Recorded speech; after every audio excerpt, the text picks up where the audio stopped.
Mall. It's our day 6 here in Saudi. So dito kami ngayon sa Bata. May tao dito sa padalaan, no? Kakasahod lang kasi nung ibang mga kabayan natin. Dito kami ngayon sa Bata. Paglilibot kami, kakain. Tsaka mamimili kami ng kung ano-ano na gamit na kailangan namin. Alright. Kaming mga ginto dito. Mukhang mura lang yung mga ginto. Kaso wala pa tayong sahod kasi kakakumpisa pa lang natin. Kaya tingin-tingin lang muna tayo.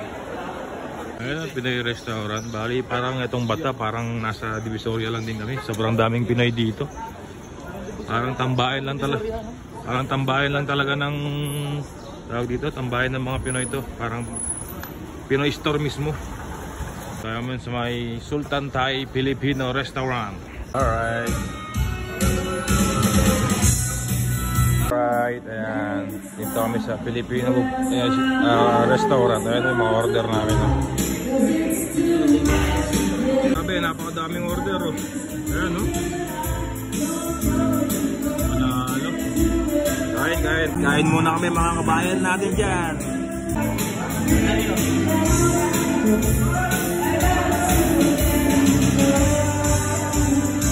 Simot na.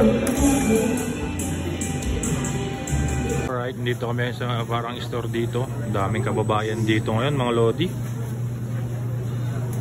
Sobrang solid dito. Sobrang daming kababayan dito. Ayan, punong-puno. Dito mo makikita na kukunti lang yung mga Arabo dito. Puro Pilipino karamihan. Alright, napakalaki pala na itong pambukas ng Pepsi dito. Ay, Riyadh Tower nga pala itong mga lodi ha. Napakalaki oh. Bali 100 daw ang entrance dito.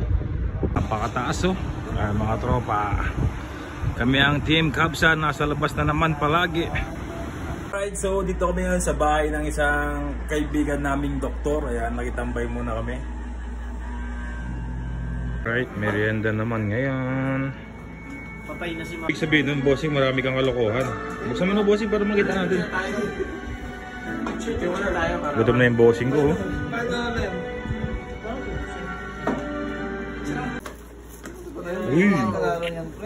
Solidness.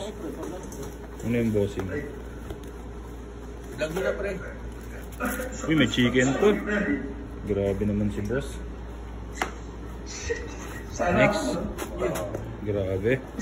Ito naman, another one. Mabilis ka mag-catch up ng mga movies pre. Chicken ulit. Ano siya, boss? Grabe, kaya mo na ubusin yan, bossing. Parang siya naman mamamatay. Solid. Salamat, sir. Lumampas lang sa kalsada yun sila.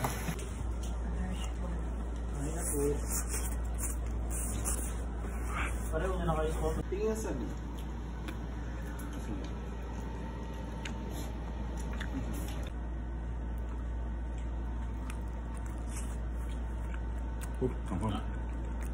Alright, so nakauwi na kami. Yan. So dito ko natatapusin yung aming day 6 dito sa Saudi. Yan. So pagod kami kasi wala kaming ginawa doon sa Bata kundi kumain ng kumain ng kumain. So matutulog na kami, alright? Peace.